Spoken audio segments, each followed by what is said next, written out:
السلام عليكم ورحمة الله وبركاته. الحمد لله رب العالمين، والصلاة والسلام على أشرف الأنبياء والمرسلين نبينا محمد وعلى آله وصحبه أجمعين. أما بعد، Alhamdulillah, kita memuji Allah Subhanahu wa Ta'ala atas karunia yang begitu besar yang Allah Subhanahu wa Ta'ala anugerahkan kepada kita di pagi hari ini. Setelah kita menyelesaikan salah satu kewajiban yang sangat besar, yaitu melaksanakan salat subuh secara berjamaah, alhamdulillah kita diberi oleh Allah Subhanahu wa Ta'ala nikmah yang baru lagi, yaitu kita berkumpul untuk mendengarkan ayat-ayat Allah dan mendengarkan hadis-hadis Rasulullah sallallahu alaihi wasallam. Semoga Allah Subhanahu wa Ta'ala senantiasa memberikan kita nikmah ini dan jangan sampai dicabut oleh Allah sampai akhir hayat kita. Ikhwani fid din, a'azzakumullah. Kita memasuki hadis yang kelima dari hadis-hadis yang berkaitan tentang al-fatawa an-nabawiyah fil masail al-aqadiyah. Fatwa-fatwa Nabi yang berkaitan dengan masalah aqidah. Hadis yang kelima adalah ad-dinun nasihah. Agama adalah nasihat. Ikhwani fid din, a'azzakumullah. Agama ini tidak bisa tegak kalau kita tidak saling nasihat menasihati. Kebaikan-kebaikan di dunia dan di akhirat tidak mungkin kita akan raih kalau kita tidak saling nasihat menasihati. Seorang suami tidak mungkin dia akan menjadi suami yang baik kalau dia tidak saling nasihat menasihati. Demikian juga seorang istri, dia tidak mungkin akan menjadi istri yang baik kalau tidak menegakkan nasihat menasihati. Anak-anak tidak mungkin dia akan menjadi anak yang baik kalau kita tidak saling nasihat menasihati. Demikian juga bertetangga, demikian juga di tempat kita kerja, di tempat kita jual beli, di pasar, di mana-mana. Kita akan menjadi baik karena kita saling nasihat menasihati. Perhatikanlah apa yang dikatakan oleh Rasulullah sallallahu alaihi wasallam di dalam hadis ini. An Tamim ad-Dari radhiyallahu anhu, dari Tamim ad-Dari radhiyallahu taala anhu, anna an-nabiy sallallahu alaihi wasallam qala, Nabi sallallahu alaihi wasallam mengatakan, ad-dinun nasihah. Qulna liman? Nabi mengatakan agama itu nasihat. Di riwayat yang lain disebut oleh Nabi 3 kali berturut-turut, ad-dinun nasihah, ad-dinun nasihah, ad-dinun nasihah. Ini menunjukkan bahwa nasihat itu adalah sesuatu yang sangat-sangat penting dalam kehidupan seorang muslim. Bahkan sahabat-sahabat apabila mereka akan pergi musafir untuk berniaga atau untuk hal-hal yang lain, mereka datang kepada Rasulullah SAW dan mereka mengatakan, ya Rasulullah, nasihatilah saya, berilah saya nasihat, berilah saya petunjuk. Ini menunjukkan bahwa kita sangat butuh kepada nasihat. Qulna liman? Sahabat mengatakan, nasihat itu untuk siapa ya Rasulullah? Kepada siapa kita menasihati? Nabi mengatakan lillahi wa li kitabihi wa li rasulihi wa li a'immatil muslimin wa 'ammatihim. Rawahu Muslim. Nasihat itu karena Allah, karena kitabnya, karena rasulnya, dan wali a'immatil muslimin, dan untuk pemimpin-pemimpin kaum muslimin, wa 'ammatihim, dan keumuman kaum muslimin. Kata Syekh, hadzal hadits alaihi madarul Islam. Hadis ini Islam berputar dalam hadis ini. Apa maksudnya Islam berputar dan berkisar pada hadis ini? Maksudnya Islam itu tidak mungkin dia akan tegak, tidak mungkin akan diketahui oleh orang kalau kita tidak saling nasihat menasihati. Buktinya kajian ini salah satu bentuk-bentuk nasihat menasihati. Bagaimana seseorang akan mengetahui akidah yang benar kalau tidak ada orang-orang yang menyampaikan kajian tentang akidah?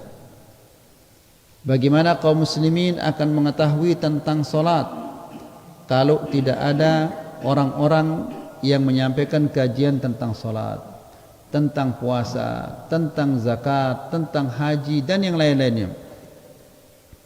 Bagaimana seseorang akan menghindari kesyirikan kalau dia tidak tahu tentang syirik? Maka harus ada orang yang menyampaikan tentang kesyirikan. Bagaimana orang-orang akan menghindari bid'ah? Maka harus ada orang-orang yang menyampaikan tentang bid'ah. Bagaimana orang-orang akan mengetahui tentang dosa-dosa? Maka harus ada orang-orang yang menyampaikan tentang dosa-dosa ini. Jadi itu adalah bentuk nasihat menasihati di antara kaum muslimin. Begitu juga para tulab di sini. Ketika kalian melihat teman-teman yang salah, tidak boleh diam. Harus disampaikan, harus diberitahu ini salah. Tidak mesti itu adalah pelanggaran aturan. Tapi ketika dia salah berbahasa, dinasihati. Katakan, ya fulan, caramu berbahasa ini adalah salah. Seharusnya engkau mengatakan begini, begini, begini. Ya. Jadi agama ini tidak mungkin dia akan tegak, tidak mungkin kita akan mencapai kebaikan kalau kita tidak saling nasihat menasihati. Kemudian wa ma'na al-hadits imaduddin wa qiwamuhu an-nasiha. Yang dimaksud oleh hadis ini adalah bahwa nasihat itu merupakan tumpuan dan tiang agama. Lihat bagaimana besarnya nasihat ini.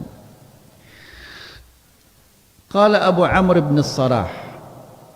Abu Amr ibn Salah mengatakan, an-nasihah. Antum perhatikan sekarang ayolah ikhwah, apa yang dimaksud dengan nasihat ini?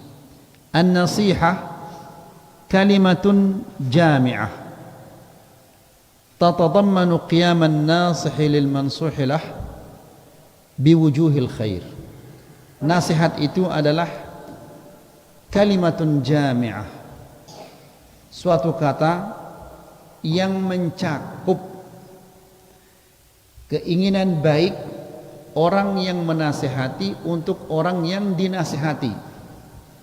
Jadi ketika kita menginginkan kebaikan untuk orang lain, itu adalah bentuk nasihat. Apakah dengan ucapan, dengan tulisan, dengan perbuatan, apa saja kebaikan yang kita inginkan untuk orang lain, itu adalah namanya nasihat. Faham ya ikhwah? Ya, kita menunjukkan kepadanya jalan yang benar. Kita menunjukkan cara membaca yang benar. Kita menunjukkan cara menulis yang benar. Kita menunjukkan cara membangun yang benar. Itu semuanya bentuk-bentuk nasihat. Nasihat ini di dalam bahasa Arab artinya murni. Di dalam bahasa Arab, madu murni yang tidak ada campurannya sama sekali namanya asalun nasih. Ya, asalun apa? Asalun nasih artinya madu yang murni. Kenapa dinamakan dia murni? Karena orang yang menasihati itu dia harus tulus hatinya, tidak ada keinginan yang jelek. Ya, dia semata-mata murni keinginannya untuk melihat orang yang dinasihati ini berada dalam kebaikan. Kalau dia memberi nasihat tujuannya agar orang itu mendapatkan kejelekan, maka ini bukan nasihat namanya. Ya, jadi nasihat di dalam bahasa Arab itu artinya adalah murni, karena orang yang menasihati orang lain dia murni tulus ingin melihat orang itu berada dalam kebaikan. Yang kedua, nasihat itu di dalam bahasa Arab artinya khata, pakai ta. Apa arti khata ya tullab? Apa arti khata? Kha alif ta. Artinya apa dalam bahasa Arab? Siapa yang tahu? Ada yang tahu arti khata? Khata artinya menjahit.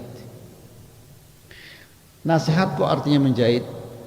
Iya, karena orang yang menasihati itu dia ingin menutupi aibnya orang lain. Sebagaimana baju kita yang sobek, ya, maka akan kelihatan bagian dari aurat kita. Kita jahit dia supaya aurat kita itu tidak kelihatan. Demikian juga orang yang menasihati orang lain itu, dia ingin kejelekan orang itu tertutup, tidak ingin diketahui oleh orang lain. Makanya dia menasihatinya seperti orang yang menjahit baju yang sobek supaya tidak kelihatan auratnya orang itu, maka dijahitlah dia. Apa yang dimaksud dengan an-nasihatu lillah, nasihat kepada Allah atau nasihat karena Allah? Nasihat kepada Allah ini maksudnya adalah fahyal iman, menasihati orang agar mereka beriman kepada Allah Subhanahu wa taala. Wa nafyus syariki anhu, dan menafikan sekutu bagi Allah Subhanahu wa taala. Dan ini adalah nasihat yang paling agung, yang paling mulia. Menasihati orang lain agar ia bertauhid dan menjauhkan kesyirikan-kesyirikan. Dan orang yang paling utama, yang paling pertama harus mendengar nasihat kita ini, atau yang harus kita nasihati adalah keluarga kita. Ketika Rasulullah SAW turun kepadanya perintah untuk jahar berdakwah secara terang-terangan, maka dia teriak, dia naik ke bukit Safa, lalu dia berteriak, ya sabaha, ya sabaha. Kalau di dalam bahasa Arab, kata-kata ya sabaha ini sama seperti kalau pesawat dalam kondisi berbahaya, maka dia akan mengatakan apa? Mayday, mayday, mayday. Maksudnya pesawat ini dalam kondisi bahaya. Nah, begitu juga orang Arab, mereka sudah mengetahui panggilan bahaya itu sejak dahulu. Naiklah dia Rasulullah SAW ke atas bukit Safa, lalu dia mengatakan ya sabaha, ya sabaha. Begitu orang-orang di sekitar Mekah ini, di sekitar Masjidil Haram ini, karena dahulu mereka itu ngomplek semuanya, Bani Hashim ngomplek, Bani Adi ngomplek, Bani ini ngomplek semuanya. Jadi seandainya ada orang yang teriak dari atas bukit Safa, maka semuanya akan mendengar. Sehingga semua orang-orang itu keluar dan yang tidak bisa keluar dia utus orang lain, silahkan coba dengar apa yang disampaikan. Setelah mereka semua ngumpul, Rasulullah sallallahu alaihi wasallam menjelaskan, demi Allah, kalian akan dibangkitkan oleh Allah Subhanahu wa taala setelah kalian mati, sebagaimana kalian dibangunkan oleh Allah Subhanahu wa taala setelah kalian tidur. Kemudian Nabi sallallahu alaihi wasallam menjelaskan kepada mereka bahwa aku ini adalah utusan kepada Allah Subhanahu wa taala sebelum kalian didatangi oleh siksaan yang begitu pedih. Kemudian Nabi sallallahu alaihi wasallam menjelaskan kepada mereka bahwa mereka harus bertauhid kepada Allah Subhanahu wa taala. Jadi orang yang pertama yang harus kita nasihati adalah keluarga kita. Kenapa demikian ayuhal ikhwah? Karena orang yang pertama nanti akan menuntut kita itu keluarga kita sendiri. Ya. Istri akan menuntut suaminya. Dia akan mengatakan, "Ya Allah, suami saya rajin ngaji, di setiap pengajian dia datang. Tapi dia lihat saya keluar tanpa cadar, dia lihat saya berbicara dengan laki-laki, dia diam." Demikian juga anak akan menuntut kedua orang tuanya. Dia akan mengatakan, "Ya Allah, bapak saya rajin ngaji, namun isi pengajian itu tidak pernah disampaikan kepada saya." Jadi ikhwani fiddin a'azzakumullah, ini tidak ada jalan keluar dari tuntutan-tuntutan ini kecuali kita menyampaikan kepada mereka. Mereka terima atau tidak itu bukan urusan kita. Urusan kita hanyalah menyampaikan. Ya, ini kewajiban kita untuk menyampaikan kepada orang lain. Ballighu anni walau ayah. Sampaikanlah tentang aku, maksudnya tentang agama ini, tentang sunnahnya. Walau ayah, walaupun satu ayat. Kemudian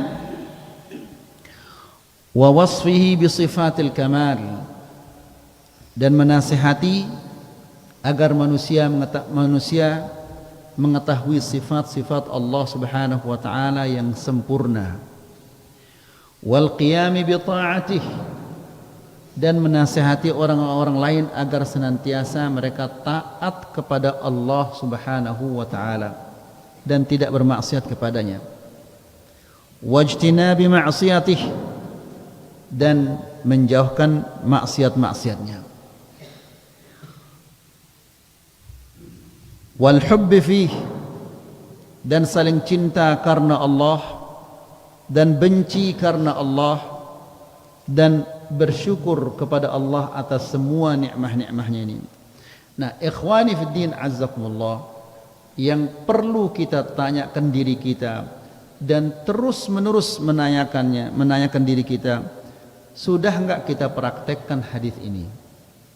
Ini yang paling penting, karena hari ini hari Selasa tanggal sekian antum semua mendengar tentang hadis ad-dinun nasiha. Di riwayat yang lain Nabi mengatakan ad-dinun nasiha, ad-dinun nasiha, ad-dinun nasiha. 3 kali Nabi mengatakan demikian. Padahal seandainya 1 kali saja Nabi mengatakan ad-dinun nasiha, masa kita tidak percaya? Ya, kita percaya dan kita yakin. Namun diulang-ulangi 3 kali oleh Nabi sallallahu alaihi wasallam, ini menunjukkan betapa pentingnya nasihat itu. Nah, kita ini akan ditanya oleh Allah Subhanahu wa taala. Pada hari ini kita mendengarkan hadis tentang ad-dinun nasiha. Sudah enggak kita menasihati keluarga kita? Sudah enggak kita sampaikan kepada teman-teman kita? Sudah enggak kita sampaikan kepada kawan-kawan kita? Ini kita akan ditanya oleh Allah Subhanahu wa taala. Qala al-Khattabi, Al-Imam Al-Khattabi mengatakan, makna nasihatu lillah, makna dari nasihat kepada Allah, sihhatul i'tiqad fi wahdaniyatihi. Nasihat kepada Allah adalah yaitu menasihati orang lain agar mereka memiliki keyakinan yang benar tentang Allah Subhanahu wa taala. Ikhwani fid din azakumullah. Kita akui atau tidak, keluarga-keluarga kita ini masih banyak yang tidak mengenal akidah yang benar ini. Yang kita khawatirkan nanti ketika mereka meninggal dunia dan berdiri di hadapan Allah, kemudian ditanya oleh Allah Subhanahu wa taala, "Kenapa sampai kamu mati keyakinanmu seperti ini?" "Oh ya Allah, saya punya keluarga dia tetap ngaji. Setiap hari dia ngaji, namun tidak pernah dinasihati saya. Saya duduk sama dia, saya saling ziarahi sama dia, dan dia tidak mau menasihati saya." Ayo, apa yang kita akan katakan nanti seandainya kita ditanya seperti itu? Apa kita katakan kira-kira? Ya, oh ya Allah, dia bengel ini. Dia akan mengatakan, "Ya Rasulullah, ya Allah, hanya 2 kali saya dinasihati." Jadi ikhwani fiddin azakumullah,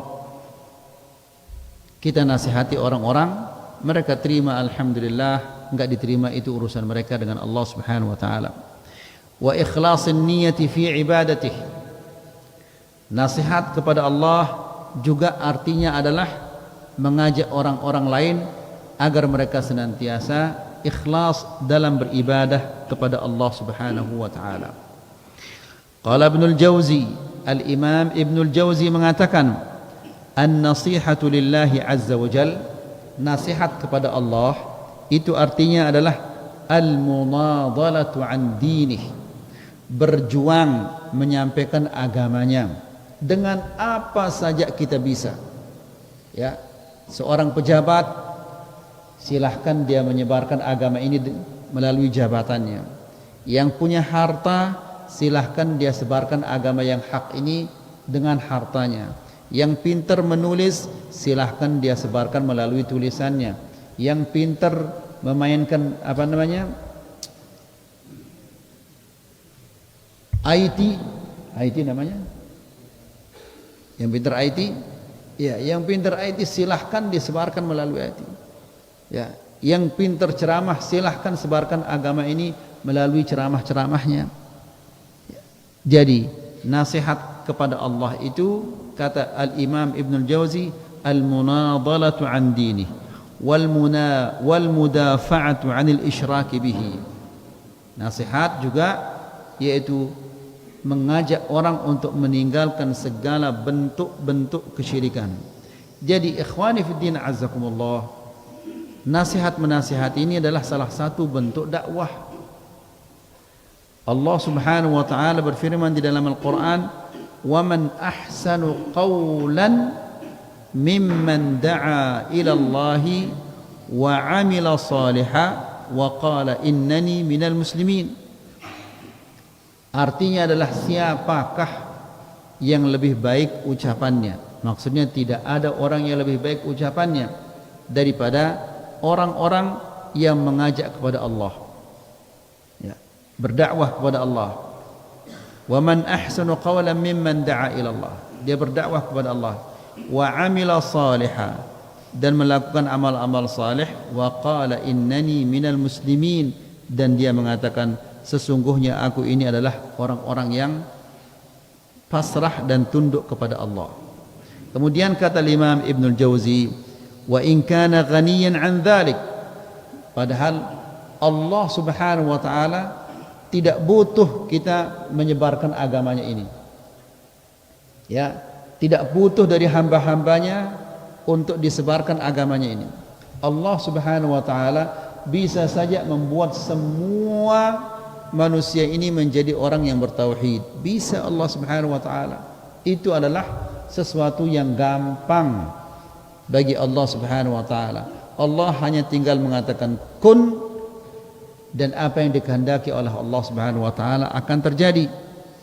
Ya, tapi kita diperintahkan oleh Allah Subhanahu wa taala untuk menyebarkan agamanya ini demi kemanfaatan kita.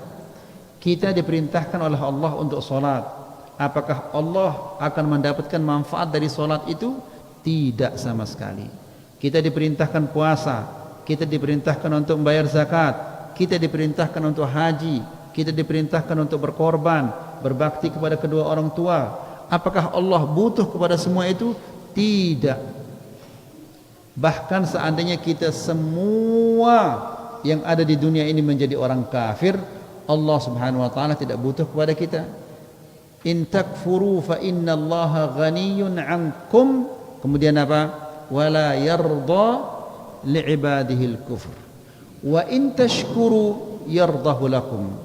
Kalau kalian semua kufur kepada Allah, tidak ada yang beriman sama sekali, maka sesungguhnya Allah ghaniyyun 'ankum, tidak butuh kepada kalian. Wa in tashkuru, dan jika kalian bersyukur berterima kasih kepada Allah, yardahu lakum, Allah ridha kepada kalian. Kalau kita bersyukur berterima kasih kepada Allah, Allah akan meridhai kita. Padahal coba kita pikir-pikir ayolah ikhwah, yang mendorong hati kita untuk berterima kasih kepada Allah adalah Allah. Yang memberikan kemampuan bagi fisik kita untuk berterima kasih kepada Allah adalah Allah sendiri. Kemudian diberikan kita pahala lagi apabila kita bersyukur. Ya. Jadi subhanallah, bagaimana kita tidak beribadah kepada Allah? Bagaimana kita bisa malas-malas beribadah kepada Allah? La ilaha illallah. Kemudian lakinna naf'uhu 'aidun 'alal 'abdi. Karena berdakwah, mengajak orang untuk menjalankan perintah-perintah Allah dan menjauhkan larangan-larangannya, ini manfaatnya semua kepada hamba. Allah Subhanahu wa taala sedikit pun tidak akan mendapatkan manfaat dari apa yang kita perbuat ini. Jadi ikhwani fiddin azakumullah, mari kita saling nasihat menasihati. Pernah kita sampaikan di dalam di kajian-kajian yang sebelumnya, Nabi SAW memberikan gambaran yang sangat indah.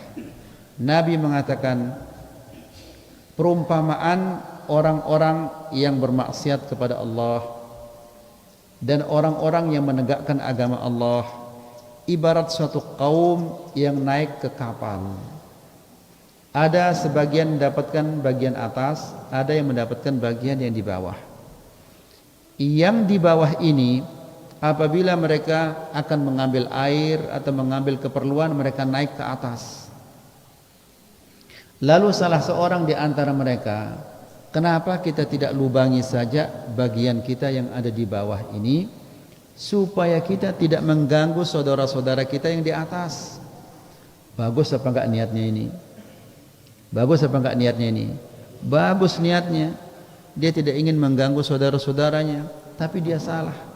Kata Rasulullah SAW, fa in taraku wa ma arad, seandainya mereka membiarkannya, halaka wa halaku, dia binasa dan mereka juga akan binasa. Wa in akhadhu ala yadihi, seandainya mereka mencegahnya, kalau mereka mencegahnya, maka naja wa najau, dia akan selamat dan mereka juga akan selamat.